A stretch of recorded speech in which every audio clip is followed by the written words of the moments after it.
Why did she even bother? "Be good," she said, adding a serious big sister tone to her voice. "I will," Lysandra threw behind her. But since she didn't even bother to look back, Sydney didn't hope for much. She knew her sister, and she'd just lost her to a 6'6" brother with dimples across the room. Sydney eventually lost sight of her sister as a crowd thickened. She turned her attention back to their ticket into the exclusive Toronto Raptors NBA season opener event.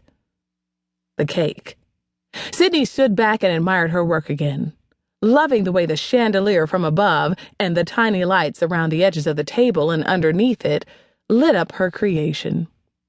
The marzipan gave the cream-colored square base of the cake a smooth, flawless finish, and the gold trim caught the light beautifully. The golden replica of an NBA championship trophy, which sat atop the base, was, however, the highlight.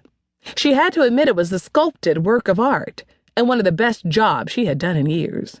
It was also one of the most difficult.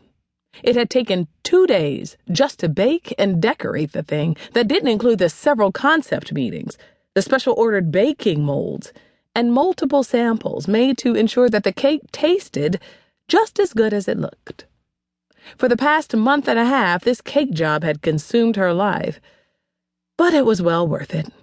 Not only for the weight it put in her pocket, but also the weight it was likely to add to her client list. Once everyone at the event saw her creation, she was sure she would finally make it into the city's pastry chef A-list, and Decadent would be the go-to spot for wedding and special event cakes. She stood near the cake for a while, sucking up the oohs and ahs of passers-by, before heading to the bathroom to check that she hadn't sweated out her curls carrying up the cake from downstairs.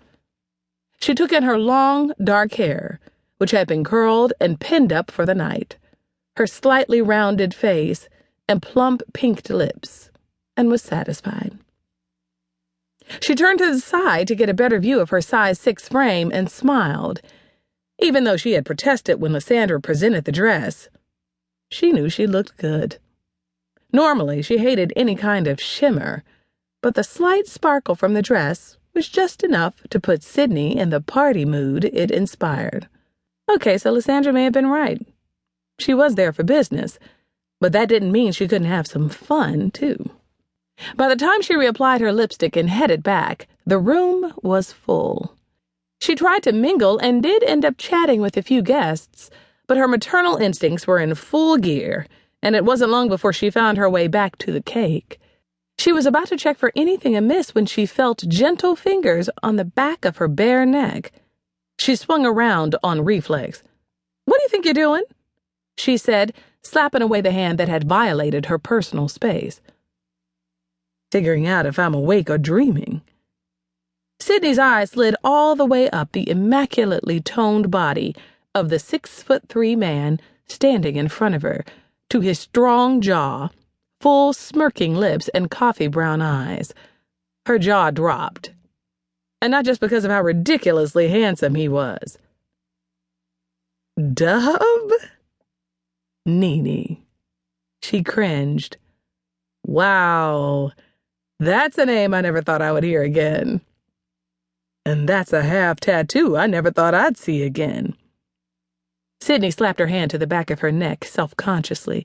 She had almost forgotten the thing was there.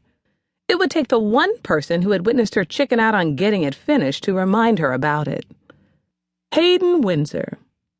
Now, wasn't this a blast from the past, sure to get her into some present trouble?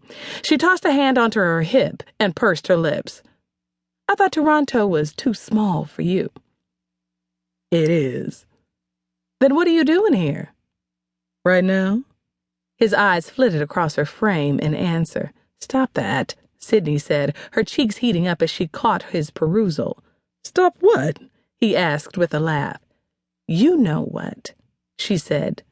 She shook her head. "You are still the same." He shrugged in an attempt at innocence that only served to draw Sydney's eyes to the muscles shifting under his slim-fitting jacket. "Can't help it. Haven't seen you in almost 10 years. What? You gonna beat me up like you did when you were 7?